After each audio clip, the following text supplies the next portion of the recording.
BRS के senior रहनुमा और जुबली हिल से मौजूदा रुकन असेंबली मागंटी गोपीनाथ इतवार की सुबह चल बसी। उनकी उम्र 62 बरस थी। पसमानदगान में अहलिया, एक बेटा और एक बेटी शामिल हैं।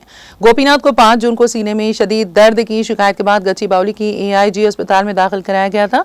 उन्हें दिल का दौरा पड़ा और अगरचे डॉक्टरों ने CPR के जरिए उन्हें वक्ती तौर पर बहाल कर लिया था और उन्हें इंतहाई निगहदाश्त फराहम की जा रही थी। वो बेहोशी की हालत में ही रहे और आज सुबह 5:45 पर वो चल बसी।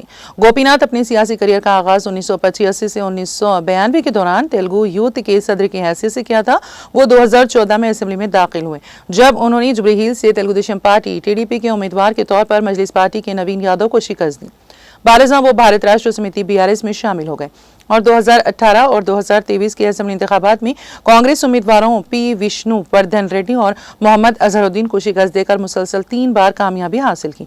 पार्टी सरगर्मियों में उनका सरगर्म किरदार और तंजीमी सलाहियत उन्हें एक मुतहरिक और बाअसर लीडर के तौर पर जाना जाता था। उनकी मौत पर कई सरकर्दा रहनुमाओं ने गहरे रंजो गम का इजहार किया है।